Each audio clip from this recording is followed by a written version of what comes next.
Be better తో sugar ని అదుపు చేయడం చాలా సులభం. కేవలం 499 రూపాయలు మాత్రమే. నమస్తే, వెల్కమ్ టు సుమన్ టీవీ. ప్రస్తుతం మనతో పాటు ప్రముఖ వైద్యులు డాక్టర్ కిరణ్ గంగా ఉన్నారు. వారితో మాట్లాడదాం. హలో డాక్టర్ గారు. నమస్తే అమ్మా. డయాబెటీస్ కి సంబంధించి మనం ఎన్నో వీడియోస్ చేస్తున్నాం. ఇందులో భాగంగా తినాల్సిన ఫుడ్, తినకూడనివి, ఇవన్నీ మాట్లాడుతున్నాం. అయితే ఫస్ట్ డయాబెటీస్ని కంట్రోల్లో ఉంచడానికి కొన్ని ఫుడ్ ఐటమ్సే ఉన్నాయి, వాటి ద్వారానే తగ్గించుకోవచ్చు అని చెప్తున్నారు. ఇవి విన్నప్పుడు కొంతమంది అడిగిన డౌట్ ఏంటంటే, ఎర్లీ మార్నింగ్ మెంతులు మన ముందు రోజు నైట్ నానబెట్టిన ఆ వాటర్ని ఎర్లీ మార్నింగ్ మేము తీసుకుంటున్నామండి, బాగానే తగ్గిందని చెప్పి ఇలా మాకు తెలిసిన వాళ్ళు చెప్పారు. నేను అదే పద్ధతి ఫాలో అవుతున్నాను, కానీ రిజల్ట్ ఏదో కనిపించట్లేదండి అని ఒకరు. నిజంగానే మెంతులు వాటర్ తాగితే తగ్గుతాయా అసలు? మరి నాకెందుకు అంటే ఎందుకు కంట్రోల్ అవ్వట్లేదని చెప్పి ఒక కామెంట్ వచ్చింది మనకి. ఇది ఎంతవరకు నిజం? మెంతులు కానివ్వండి, కాకరకాయ కానివ్వండి, వేపాకు కానివ్వండి, ఇవన్నీ కూడా ఏంటంటే ఒకలాంటి మనలో మనం తీసుకున్న తర్వాత ఫస్ట్ ఆఫ్ ఆల్ ఇవేంటంటే గ్లైసెమిక్ ఫుడ్ కాదు, ఓకే, ఫైబర్ రిచ్. రెండోది లోయెస్ట్ గ్లైసెమిక్ ఫుడ్ ఇది. కాబట్టి ఇవి తిన్నప్పుడు షుగర్ పెరిగే ఛాన్సెస్ లేవు. అయితే ఇవి తిన్నప్పుడు వీటి ద్వారా షుగర్ పెరిగే ఛాన్సెస్ తక్కువ. ఓకే, వేరే ఆహారం కాదు ఇక్కడ పాయింట్, ఓన్లీ మెంతులు, కాకరకాయ, అవును వేపాకు. అవును, ఇలాంటివి మనం తీసుకుంటే, ఎందుకంటే ఇవి లో గ్లైసెమిక్ ఫుడ్. అర్థమైంది.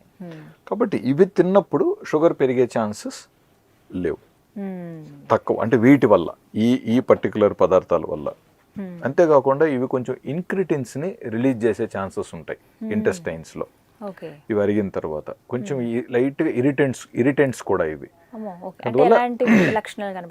అంటే మంచిదన్నమాట, ఇన్క్రిటిన్స్ని రిలీజ్ చేస్తాయి. సో ఇన్క్రిటిన్స్ ఏంటంటే కొంచెం ఇన్సులిన్ రిలీజ్ కూడా హెల్ప్ చేయగలుగుతాయి. బట్ ఇన్సులిన్ ఎప్పుడు రిలీజ్ అవ్వగలుగుతుంది? ప్యాన్క్రియాస్ ఆరోగ్యంగా ఉన్నప్పుడు.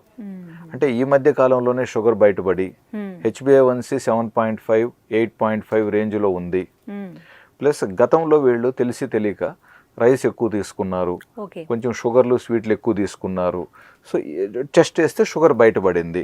ఇప్పుడు ఈ వైట్ రైస్ని అవాయిడ్ చేసుకుంటూ లో గ్లైసిమిక్ ఫుడ్కి వస్తూ లో కార్బ్ డైట్ తీసుకుంటూ టీ, కాఫీలలో షుగర్ పూర్తిగా అవాయిడ్ చేసి బెల్లం లేకుండా ఉదయాన్నే మంచిగా వాకింగ్, ఎక్సర్సైజు, వీలైతే వ్యాయామము, గంట సేపు యోగా, లేదా ఒక 10-20 సూర్య నమస్కారాలు, లేదా మోడరేట్గా జిమ్ము, లేదా స్విమ్మింగు, లేదా జుంబా డ్యాన్సు, ఇలాంటివన్నీ చేసుకుంటూ మంచి నిద్రాహారాలు పాటిస్తూ మనసుని కూడా స్థిమితంగా పెట్టుకుంటూ ఆగ్రహాన్ని తగ్గించుకుంటూ రాగద్వేషాలు లేకుండా ప్రశాంతంగా ఉంటూ, ప్లస్ కొంచెం మీరు ఇలాంటివి మెంతులు కానీ, కాకరకాయది కానివ్వండి, లేదా వేపాకుతో చేసిన చిన్న ఉండలు కానివ్వండి, ఏదైనా కొంచెం తీసుకున్నారు అనుకుందాం, ఫైన్, దాంతో ఎటువంటి నష్టం లేదు. అండ్ షుగర్స్ కాస్త ఒక 20-30% షుగర్ లెవెల్స్ తగ్గే ఛాన్సెస్ ఉంటాయి.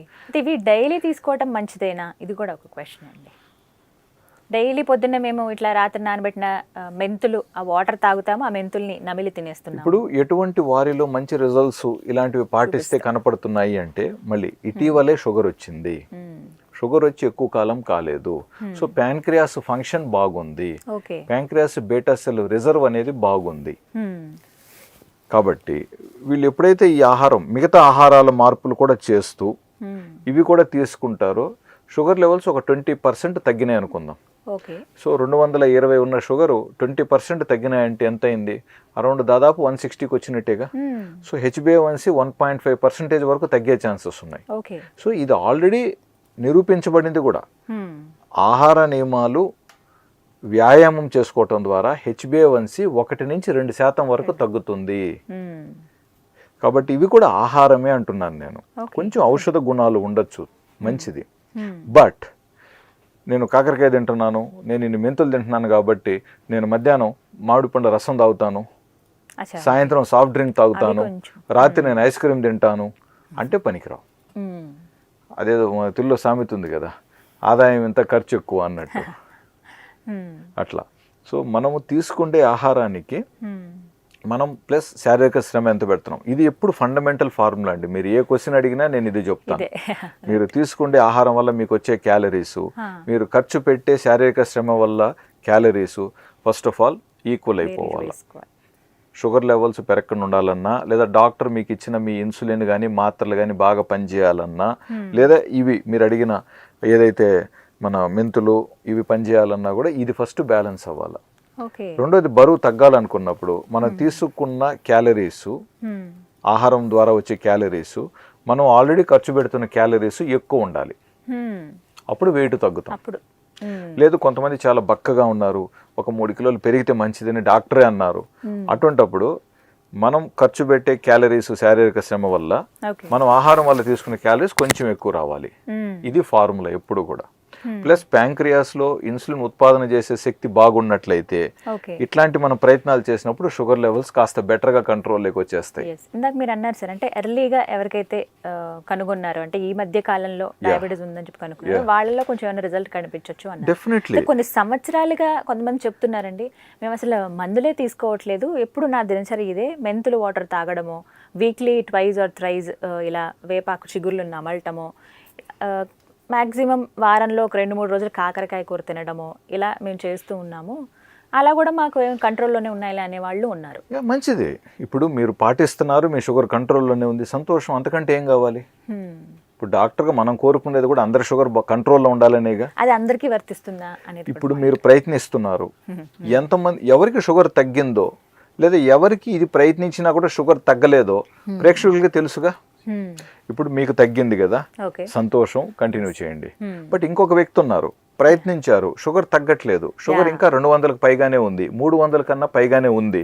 దయచేసి డాక్టర్ని కలిసి కావాల్సిన వైద్యాన్ని పొందుదాం. ఆ వైద్యం పొందిన తర్వాత షుగర్ కంట్రోల్లోకి వచ్చిందా, సంతోషం. రావట్లేదా, మళ్ళా డాక్టర్తో డిస్కషన్ చేసి నెక్స్ట్ లెవెల్ ఏం చేయాలి, ఏం చేస్తే నాకు షుగర్ తగ్గుతుంది, బహుశా బాడీలో ఇన్సులిన్ లోపం ఎక్కువ ఉందా, ఒకవేళ ఇన్సులిన్ ఏదైనా అవసరమా, లేదా ఈసారికి ఇన్సులిన్ లేకుండా డాక్టరు మెడిసిన్స్ ఇచ్చారు, మరి నెక్స్ట్ 2-3 మంత్స్లో షుగర్స్ ఎంత బాగా తగ్గాయి, చాలా సంతోషం.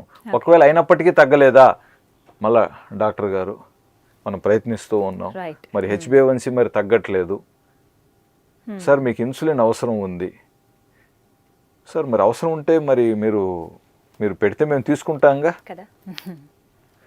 ఇప్పుడు ఏమవుతుందంటే చాలా సందర్భాలలో మేము ఇన్సులిన్ చెప్పటం, పేషెంట్స్ వద్దనటం, చాలా మంది అవాయిడ్ చేస్తారు. మళ్ళీ 4 సంవత్సరాల తర్వాత, సార్ మీరు అప్పుడు గుర్తుందా సార్ 2016లో ఇన్సులిన్ అని చెప్పారు, నేను కూడా ఏదో మళ్ళీ రాలేదు, బట్ ఈ మధ్య నాకు షుగర్ ఎక్కువై పలానా ప్రాబ్లం వచ్చి మళ్ళీ ఫైనల్గా వచ్చానంటారు. అప్పుడు మనకు చాలా బాధేస్తుంది, ఎందుకంటే గోరుతో బేదాన్ని గొడ్డల్లాగా తెచ్చుకున్నారే అని చెప్పి.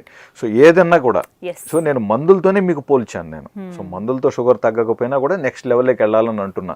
సో కాకరకాయ తింటున్నాను కదా, వేపాకు తింటున్నాను కదా, సరిపోతుంది కదా అనుకోవటం మాత్రం. అంటే షుగర్ తగ్గుంటే ఓకే, బట్ అయినా 300 ఉండింటే మీరు వేపాకాయ తినటం ద్వారా, వేపాకు కానీ ఇవి కాకరకాయ తినటం ద్వారా షుగర్ తగ్గకపోతే మీరు నెక్స్ట్ లెవెల్లో ట్రీట్మెంట్ పొందాలి.